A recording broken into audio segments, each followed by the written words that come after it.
Now, you've written a lot on the integrity of elections and also of women's political participation. How central are elections to direct accountability? And can you speak a bit more to the sanctions and rewards in that context, as you've just mentioned? So elections are fundamental for the links between citizens and politicians and civil servants. So in theory, if something goes wrong, for example, in a department, so no services are being provided, or the election management board fails, something isn't being delivered, then you can hold the government to account retrospectively for those actions in that department if the citizens mobilise around that issue, particularly where there's a big scandal or there's a tremendous controversy. If the economy is failing, for example, you can hold the government to account. So when the elections are fraudulent or inaccurate, or there's all sorts of issues which means that they don't really work, there's voter suppression or parties can't stand, then that whole chain of electoral accountability breaks down.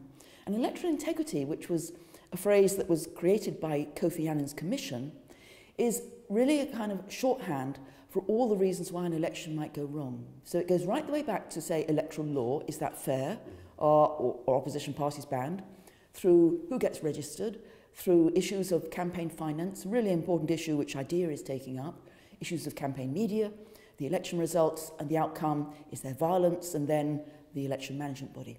So any time that chain is broken, then electoral integrity is really problematic. And my project basically covers every country around the world and rates the perceptions of electoral integrity.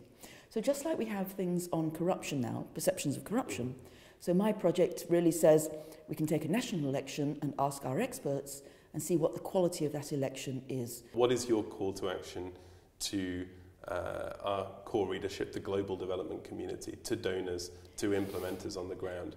What can they do to scale up efforts on accountability? Well, I think the first thing is again, getting the evidence of what works. So when I talk to so many different donors and partners, I find that they give me a set of good ideas. They're doing this in this country, that in this country. But if you say to them, how would you actually strategically work out what's most effective? Most organisations really haven't got that much of an idea. They're responding to opportunities. They're invited into that country. They want to do something useful. So they roll these things out. So I think better evidence is very much the name of the game nowadays. It's being emphasised by the bank. It's being emphasised by DfID. It's being emphasised by USAID.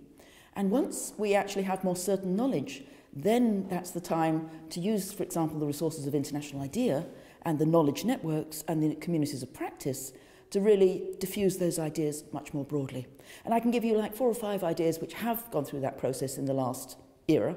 Things like quotas for women, gone mainstream since 1990, participatory budgeting, another one started in Brazil, has gone mainstream, truth and reconciliation committees ever since the work in South Africa, and one can think of a variety of other mechanisms like that, crowdsourcing for particular elections, so we can actually use reports on real time of what's happening in an election and then integrate that with the work of the security forces. So there are lots of examples. But again, the devil is often in the detail. You can introduce those same innovations in Brazil, same innovations in Zambia, you find totally different results. So better evidence, which is again partly my social science coming back, but more credible tests would be a marvellous thing if the practitioner community could really work on that.